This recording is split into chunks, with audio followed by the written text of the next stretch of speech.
جب تم اپنے حج کے اعمال پورے کر چکو، یعنی تمام ارکان پورے کر چکو، تو اللہ تعالیٰ سے اپنی کوتاہیوں پر استغفار کرو اور اللہ تعالیٰ کی عبادت کی توفیق ملنے پہ کہ اللہ نے تمہیں یہاں بلایا، عبادت کرنے کی توفیق دی صحت و تندرستی کے ساتھ، تو اس بات پہ اللہ کا شکر ادا کرو اور اس کو یاد کرو تاکہ اللہ تعالیٰ کے ہاں تمہارے اعمال قبول ہو جائیں۔ فَاذْكُرُوا اللَّهَ، تو اللہ تعالیٰ کو یاد کرو۔ اللہ تعالیٰ کا ذکر پیاری بہنوں بہت ہی بڑی چیز ہے، جیسا کہ سورۃ العنکبوت میں اللہ تعالیٰ فرماتے ہیں، عنکبوت آیت نمبر 45، وَلَذِكْرُ اللَّهِ اکبر، اللہ تعالیٰ کا ذکر تو بہت بڑا ہے، اس لیے یہاں پہ ذکر کرنے کا حکم دیا گیا۔ اور اللہ تعالیٰ کے ذکر کرنے کا فائدہ کیا ہوتا ہے؟ اللہ تعالیٰ کا ذکر دلوں کو اس اللہ سے جوڑے رکھتا ہے۔ ہم سب اللہ تعالیٰ کے لیے پیدا کیے گئے ہیں، اس کے لیے چاہیے کہ ہمارے دل بھی محبت و تعظیم سے اللہ تعالیٰ کے ساتھ جڑ جائیں۔ تو یہاں پہ ذکر و دعاؤں کی ترغیب اس لیے دلائی جا رہی ہے کہ حج قبولیت والا عمل ہے۔ فَاذْكُرُوا اللَّهَ كَذِكْرِكُمْ کَمْ آبَاءَکُمْ، جاہلیت میں لوگ حج کے بعد بھی اپنے باپ دادا کا ذکر کرتے تھے، اس لیے فرمایا کہ جیسے اولاد اپنے ماں باپ کو یاد کرتی ہے ایسے ہی اللہ تعالیٰ کو یاد کرو۔ مینا میں ہر قبیلے کے لوگ اپنے باپ دادا کے کارناموں پر فخر کرتے تھے، ان کے کارنامے بڑے فخری انداز سے بیان کرتے تھے۔ مینا کے دنوں میں وہاں پہ وہ عبادت نہیں کرتے تھے بلکہ انہی کاموں میں مشغول رہتے تھے، اپنی بڑائی بیان کرتے تھے۔ لیکن اللہ تعالیٰ حکم دے رہے ہیں کہ جیسے تم اپنے آباء و اجداد کو یاد کر رہے ہو ان کے کارناموں کو، لیکن اب تم لوگوں نے حج کے دنوں میں زیادہ سے زیادہ اللہ کا ذکر اور اس کی عبادت کرنی ہے۔ ابن عمر رضی اللہ عنہ مینا میں ہر وقت اور ہر حال میں تکبیر کہتے رہتے تھے، رمی و جمرات کے وقت بھی تکبیر کہنا ان کی روٹین میں شامل تھا، اور اسی طرح ذکر کے علاوہ پانچوں نمازوں کے بعد بھی تکبیریں یہاں پہ مراد ہیں، کیونکہ یہ بھی ذکر کا حصہ ہے۔ فَمَن يَقُولُ فَمِنَ النَّاسِ مَن يَقُولُ، لوگوں میں سے کوئی ہے جو کہتا ہے اے ہمارے رب ہمیں دنیا میں ہی دے اور اس کا آخرت میں کوئی حصہ نہیں ہے۔ اللہ تعالیٰ سے دعائیں کرنے والوں کی دعائیں مختلف کیوں ہو جاتی ہیں؟ تو پیاری بہنوں اس کی وجہ یہ ہے کہ ہر انسان کی اندرونی حالت مختلف ہوتی ہے، اور انسان کی جیسی اندرونی حالت ہوتی ہے ویسا ہی وہ اس کا اظہار بھی کرتا ہے۔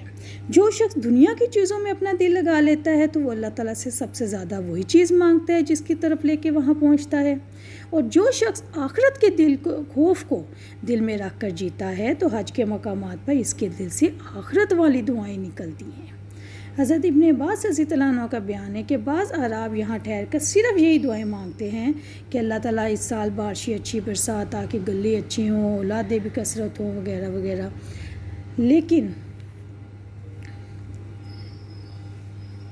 اللہ تعالیٰ یہاں پہ فرما رہے ہیں، اور اللہ تعالیٰ نے یہ آیت بھی انہی لوگوں کے لیے اتاری ہے جو صرف دنیا ہی مانگتے ہیں، آخرت نہیں مانگتے، تو اللہ تعالیٰ کہتے ہیں ایسے لوگوں کا آخرت میں کوئی حصہ نہیں۔ دنیا مانگنا دنیا کو ترجیح دینے والا عمل ہے، جیسا کہ سورۃ اعلیٰ میں اللہ تعالیٰ فرماتے ہیں، سورۃ اعلیٰ آیت نمبر 16-17، بل تؤثرون الحیات الدنیا والآخرۃ خیر وابقیٰ، بلکہ تم دنیا کی زندگی کو ترجیح دیتے ہو، حالانکہ آخرت بہت بہتر و ہمیشہ باقی رہنے والی ہے۔ یاد رکھیے اللہ تعالیٰ سے صرف دنیا مانگنے والے کو آخرت میں کوئی بھی بھلائی کا حصہ نہیں ملے گا۔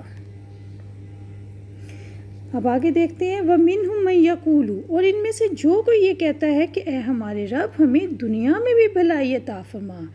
دنیا کی بھلائی سے مراد نیک کام کرنے کی توفیق ہے، دنیا کا مال و اسباب اس طرح سے طلب کرنا کہ اس میں بھلائی ملے، مثلاً عافیت کا حصول، نیک بیوی، کشادہ گھر، فراخ روزی، مفید علم، نیک عمل، برکت والی سواری، عزت و آبرو، اور دنیا کی تمام آرام دہ چیزیں اس میں شامل ہیں۔ وفی الآخرۃ حسنہ، اور حسنہ میں کیا ہوگا کہ آخرت میں بھی بھلائی عطا فرما۔ آخرت کی بھلائی سے مراد اعلیٰ درجے کی جنت یعنی جنت الفردوس ہے۔ آخرت کا بھلائی کا آغاز کہاں سے ہوگا؟ کہ جب ہم حشر کے میدان میں پہنچیں گے تو وہاں پہ جو گھبراہٹ ہوگی اللہ تعالیٰ اس سے ہمیں محفوظ رکھے، پھر حساب کا آسان ہونا، پھر اعمال نامے کا سیدھے ہاتھ میں ہونا، اور آخر میں جنت و فردوس میں پہنچنا، یہ سب اللہ تعالیٰ کی رضا ہے۔ اور ایسی دعا اس دل سے نکلتی ہے جس کے لیے آخرت پہلی ترجیح ہو، اسی دل سے نکلے گی، لیکن دنیا کے معاملے میں بھی وہ رب پر بھروسہ کرتا ہو۔